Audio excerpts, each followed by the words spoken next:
And I would say 2009 was my breakthrough year. Yeah. First podium in Supercross. Outdoors, I was solid, and the bikes were getting better. 2010, the bike got even better, but in 2009, honestly, I look back at the results and I'm like, dude, that was a solid summer. What changed?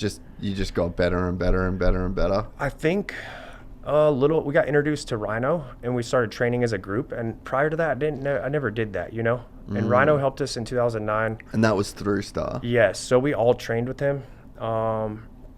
And I think for me, like the working hard part of it is something I thrive, you know, in. And me being around other guys on the team and, you know, getting pushed, I want to be the best guy on the team in everything we did. And I think it brought a competitive nature to me. And it shined. Like just tapped into the right part of you. Yeah, so like it was cool. It's cool to look at because like it's not like I wasn't training hard before, but it's just being around people and kind of being the underdog, I guess you say, or me seeing myself being better than what I was performing at. Like it was cool. Like even if it was a weird sense of confidence I had then. It's hard to explain. It's almost like if I wasn't that good during the week, I would always work hard and try. But sometimes the speed didn't come that easy to me. But I'd show up on the weekend, or during the week, I'd be like, it is what it is. Like all the PC guys would be like 3 seconds, 4 seconds a lot faster than me at Glen Helen. And like, but I was trying. Like it wasn't like I was just out there just riding around. But I'm like, when you get to the race, I'm going to show up. It's funny. I was just at Star a couple of weeks ago and I was making a video with Cole and he just got smoked on Tuesday and just like fully off the back. And I'm like, fuck, that's gnarly. And yeah, he was trying, he was fucking with the bike and they stayed out there late and he was over it, like he was off it, but get in the change room and he's like, it's all right, I get paid on Saturdays, I'll show up Saturdays. And he went and did it and I'm like, fuck, that's pretty gnarly for a 17-year-old kid to be able to do that. And you hear of some guys throughout history, like, so it goes one way or the other, right? You got the guy that just blitzes everyone, fastest guy in the world on the test track, can't do it on Saturday. And then you got the opposite, which is the guy that can get smoked through the week, but you know for sure he's going to show up. That's like a strange level of confidence that you have to have in yourself. For sure. I even think Cooper Webb even speaks that big too. Like, I mean, he doesn't speak it, but he's in that scenario. Like, I don't think he's probably the fastest guy during the week, and he wasn't like that whenever I was around him, you know? But when it came to race time, he shows up, puts his helmet on. He's a dog. What do you think it was in your case? I think it started when I was amateur though, because I never got support. Like really, like, you know what I mean? The guys compared to other guys. The guys that I was next to and beating and battling with, like, dude, they were getting paid. They were getting triple the amount of bikes that I was getting, triple the amount of parts, like all the above. You know what I mean? They had a super nice motorhome. Like, you know what I mean? Like everything was, you know, not saying mine wasn't great. Like we had people help me out a lot, and if it wasn't for them, I wouldn't be here. But it honestly drove me because I'm like, I want to beat that guy. I'm better than him. Yeah, because it can go two ways, right? Yeah. You could be the kind of kid that makes the excuses, and I probably was this kid when I was racing. I'm like, I can never be that guy. I don't ride enough. My bike's shit. I don't have this. I don't have that. And it would stop me. And I obviously never made shit out of racing, you know. But then there's guys like you where it just fully drives them in the opposite direction. And it just goes to show that perspective is everything, because you can have two guys in the exact same situation, but the two different perspectives are going to give you two wildly different outcomes. No, and my dad was like really, really hard on me. Just like every other dad, but my dad wasn't like every other dad like growing up. He wouldn't get mad at me unless I gave up.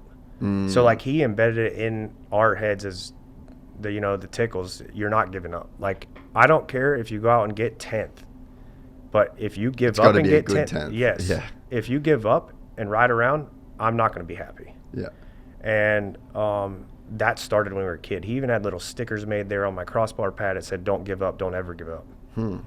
And that's just something that I thrived off of, you know?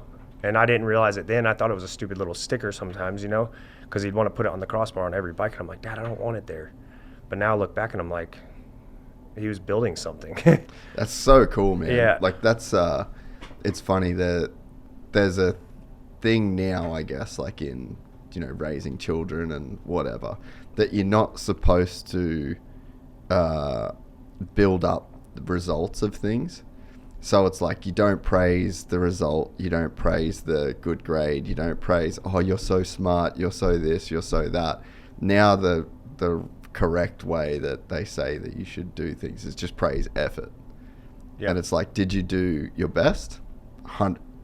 Good work. That's the best. Like, not you're so smart, you're so gifted, you're so talented. It's like, you work so hard. I'm so proud of your effort. And it's like that level of perspective that you can give a kid. I think that is the powerful perspective. Yeah, you know, like you even saying that, it makes me, I'm back into coaching now.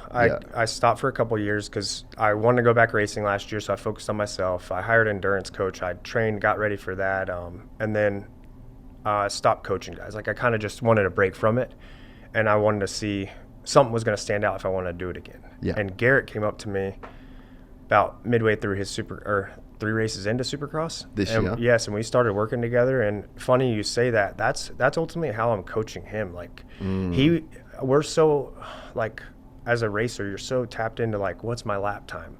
What's this? What's that? You know what I mean? Numbers. Yeah. And like, yeah, it happened last week. Like we were at Paris, and I told him lap times other guys were running, and he was frustrated. He's like, "There's no way they're running that speed."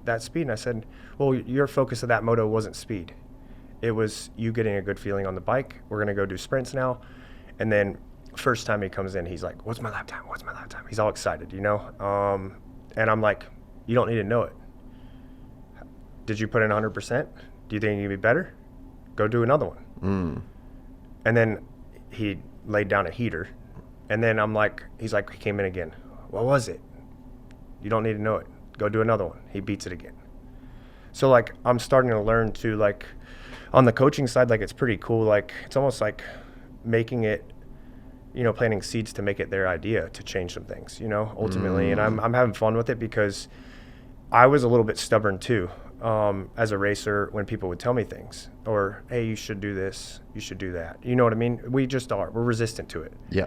And yeah, then your natural ego wants to push back. Exactly. You're like, "No, you need to go out first and practice."